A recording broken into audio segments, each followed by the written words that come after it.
I'd been saving for months.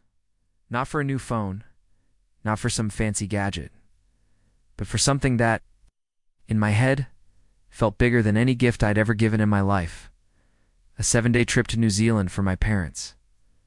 I can still picture the day. I decided on it. It was one of those quiet Sunday afternoons where the sunlight just pours through the living room blinds in stripes. And you're sitting there with a cup of tea thinking about nothing and everything at once. My parents were on the couch, talking about how they'd never seen snow before.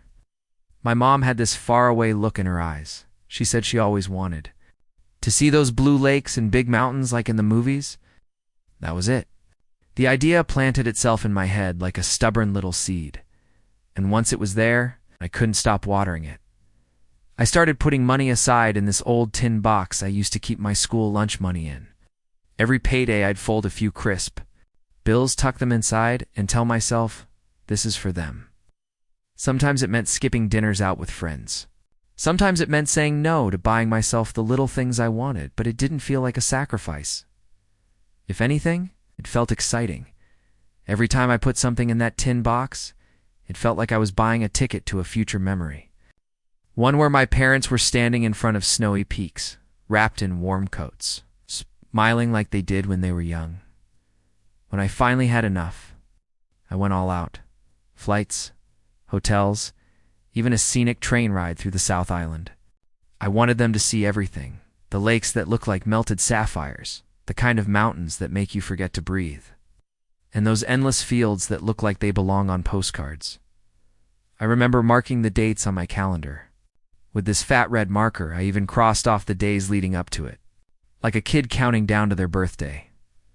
One night at dinner, told them, I can still remember the exact moment.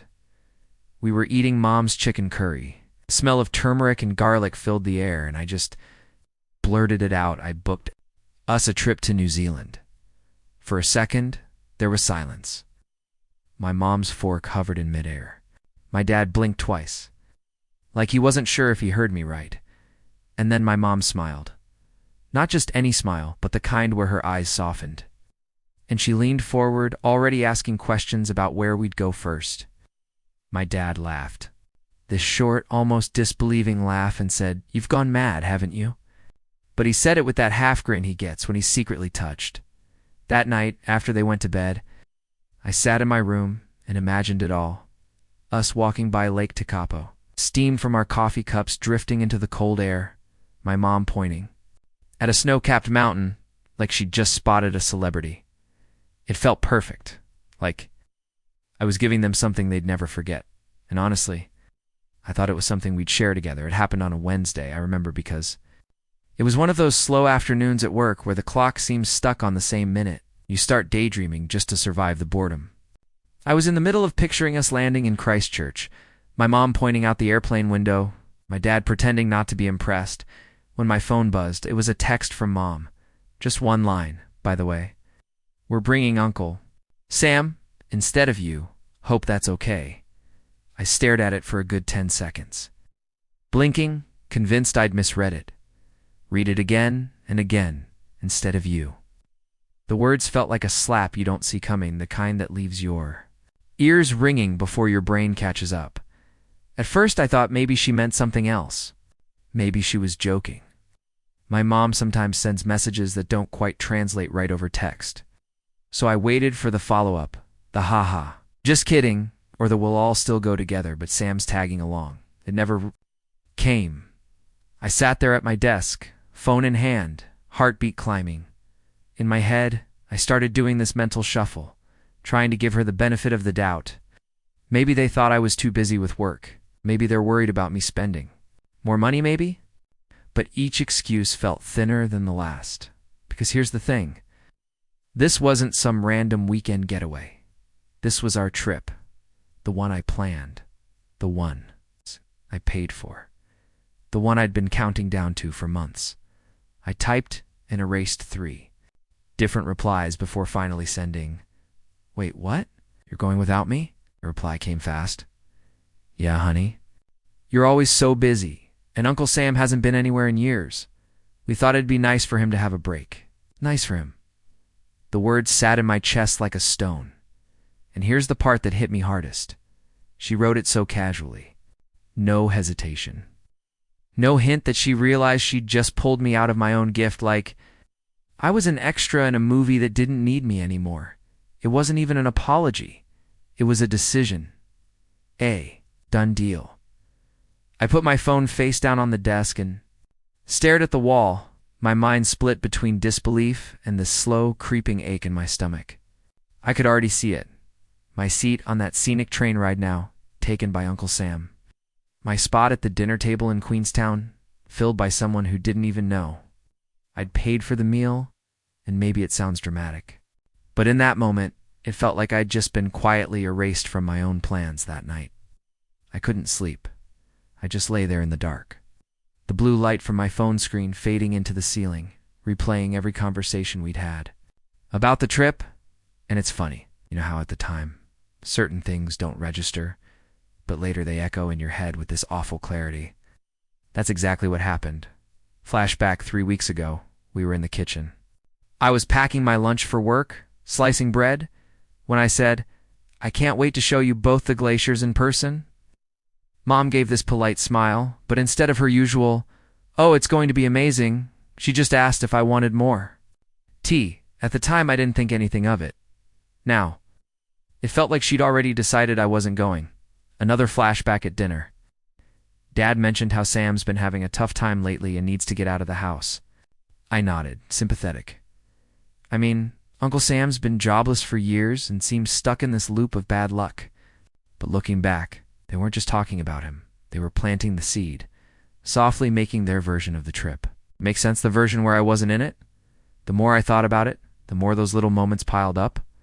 The subtle dodges, the lack of excitement when I brought up plans, the way Mom avoided talking about seat bookings or room arrangements. It was like watching the replay of a game you thought you won, only to see all the plays where you were already losing without knowing it.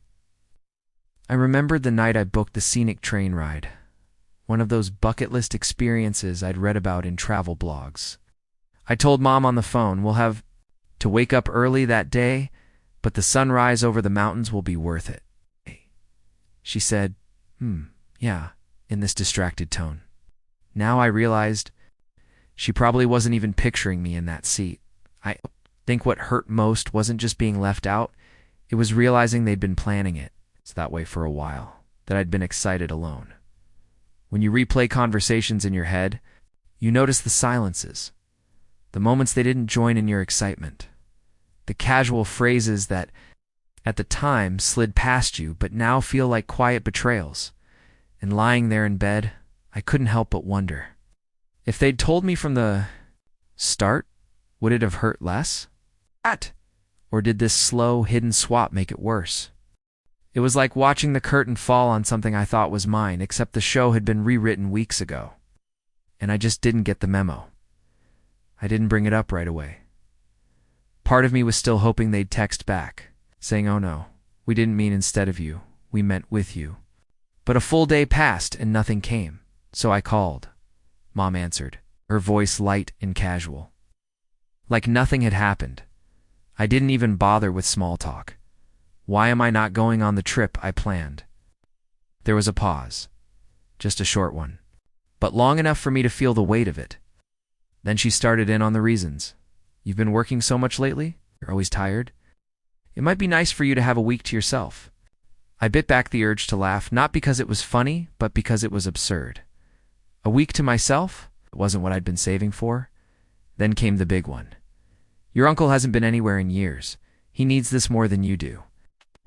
Sentence hit different. Needs this more than you. Like my desire to see those mountains was less valid because I had a job, because I wasn't struggling in the way he was. I tried to explain that trip wasn't just for you and Dad. It was for us, for all three of us to experience together. I wanted those memories with you, but instead of understanding, Mom sighed, like I was being unreasonable. It's just a trip. She said, just a trip. The phrase echoed in my head. If it was just a trip, why had I poured months of my life into making it happen? Why did it feel like the biggest gesture I'd ever given them was now something disposable? Dad joined the call halfway through. He didn't say much at first, just listened. Then he threw in his own brand of logic. You can always go some other time. But Sam, well, who knows when he'll get the chance? That was the moment my chest tightened, because what they were really saying was, you can take care of yourself. So naturally, you get replaced. I didn't yell. I didn't cry. I just went quiet. That kind of quiet that feels heavy. Like the air before a storm, I ended the call with a flat okay, set my phone down. The rain outside had started to come down harder, streaking the window. I watched the drops race each other to the sill, wondering if they'd even realized what they'd taken from me, because it wasn't just a trip they'd taken away. It was the chance to stand beside them, to share those sights and moments that only happen once. And the worst part, they didn't seem to think it mattered. The morning they left, I didn't get up to see them off. Not out of spite, I just couldn't bring myself to stand there and wave at a trip I'd built from scratch, now heading somewhere without me. I heard the front door close, the shuffle of suitcases on the pavement, and then silence. It was the kind of silence that doesn't feel peaceful, the kind that hums in your ears. It's like something's missing. The first photo came to ours. Later, a shot of them at the airport check-in counter. Mom leaning into Dad, both of them grinning, and Uncle Sam standing off to the side, with a brand new travel pillow around his neck. I stared at the photo longer than I should have, not at their smiles. I wanted them to be happy, but at a space where I had imagined myself standing. That empty spot next to Mom in my head, now filled over the next few days. My phone became a window into the trip I'd paid for, but couldn't touch. Photos of snow-capped peaks from the plane window, short videos of crystal blue lakes with the caption breathtaking. Fancy restaurants, wine glasses clinking in soft golden light. I double-tapped some out of habit, but it felt wrong. Like applauding a movie scene where the main character had been replaced without explanation. One night, I made the mistake of opening their Facebook albums. It was worse there. Every picture looked like a travel brochure. My parents smiling. Uncle Sam right there with them, in the seat I'd booked, on the trail I'd planned. Under the exact sunrise I'd dreamed about seeing, and the captions. Oh, the best gift ever. Thank you so much to our amazing child for making this happen. The comments rolled in. You're so lucky to have such a thoughtful kid. Not a single one knew the full story. That the thoughtful kid was sitting at home, scrolling through the trip like a stranger. There was one video that got me. They were on that scenic train ride, the one I'd booked months in advance. The camera panned over snow-dusted mountains, then landed on the table where they were sitting. 3 coffee cups, 3 muffins, 3 people. I counted them like I was counting an absence. By the 5th day, I stopped checking their posts.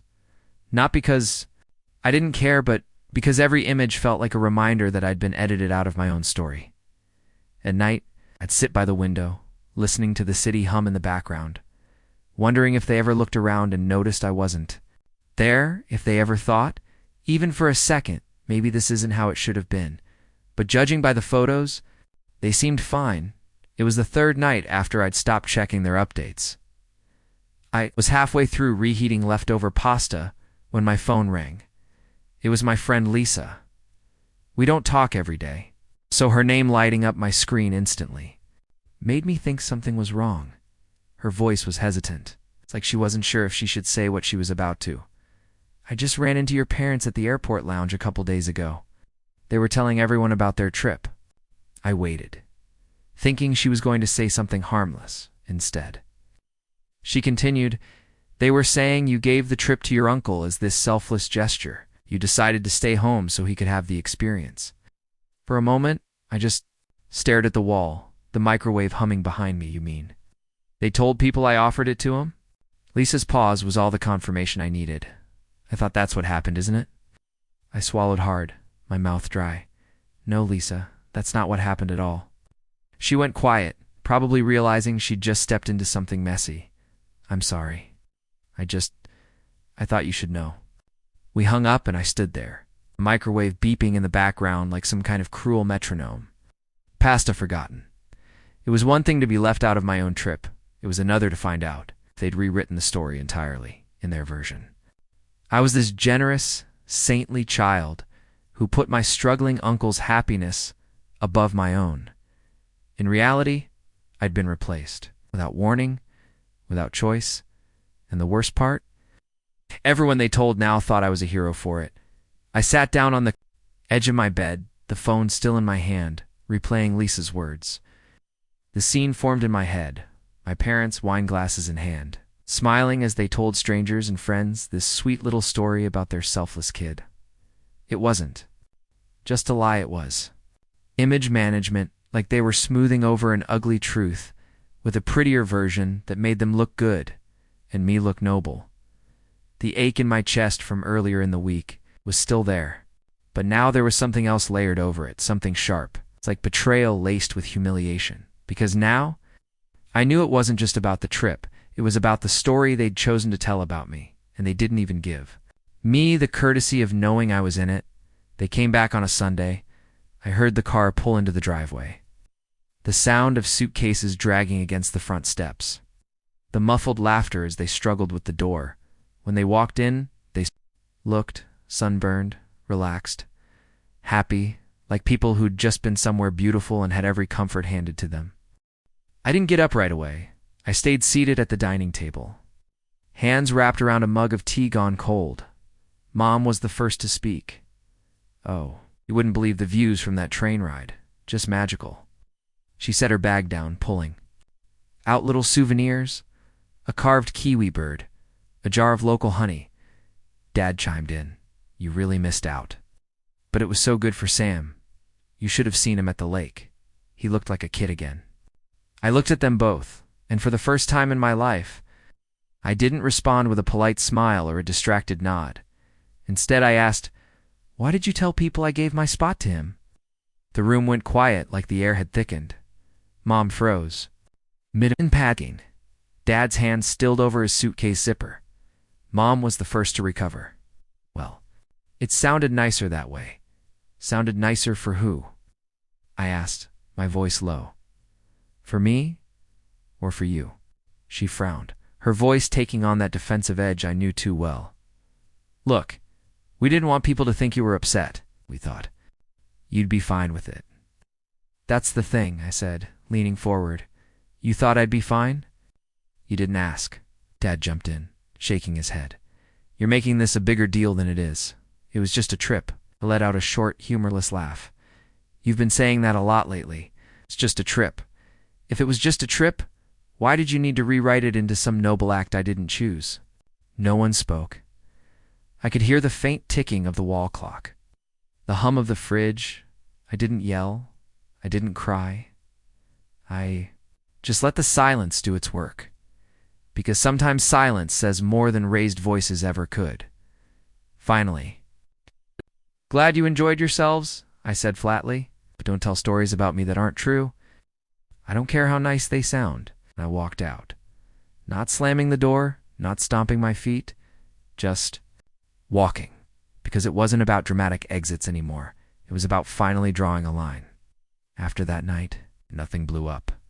There was no screaming match, no slammed doors, no tearful apologies, just a shift. We still talked, but not in the same way. Conversations stayed surfacely vile. Updates about the weather. Quick housework. No real depth, and I didn't fight it, in fact. I leaned into the distance. It started small. I'd let calls go to voicemail and reply with a text instead. I stopped dropping by unannounced on Sundays like I used to. The framed family photo on my bookshelf, the one from a picnic years ago, got moved into a drawer. Not because I hated looking at it, but because every time I did I remembered the trip, the planning, the excitement, and how quickly I'd been swapped out. Birthdays came and went. I sent gifts. I sent thanks, but the calls were shorter, the laughter more restrained. It was like we were all pretending nothing had happened, but the pretending took work. And I was tired of working to feel close to people who hadn't thought twice about leaving me behind. One evening, I got a text from Mom. Dinner at ours next Saturday? Sam will be there. I stared at the screen for a moment, then typed, can't. Make it hope you have a good night. No explanation, no guilt. Just a simple no. It was freeing in a way I didn't expect. I started noticing how much mental space I'd given them before, how often I'd rearranged my schedule to fit theirs. And once I stopped doing it, I realized the balance had always been off.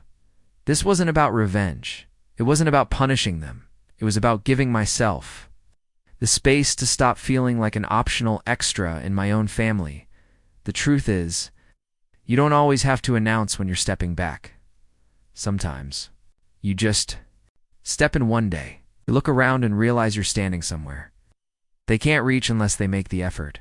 It's strange how one moment can pull the thread on so many others. The trip had been sitting in my mind like a single event, a betrayal contained in a neat little box. But as the weeks passed, other memories began crawling out of the corners. Brushing off the dust, flashback, my 16th birthday, I'd been planning a small get-together with a couple of friends. Nothing fancy, just pizza, cake, and music in the backyard. That morning, Mom told me we'd have to cut it short because some of Dad's old friends were coming over, and it's important to give them the evening. We ended up eating cake in a rush, my friends leaving before the sun even set. I told myself it was just bad timing.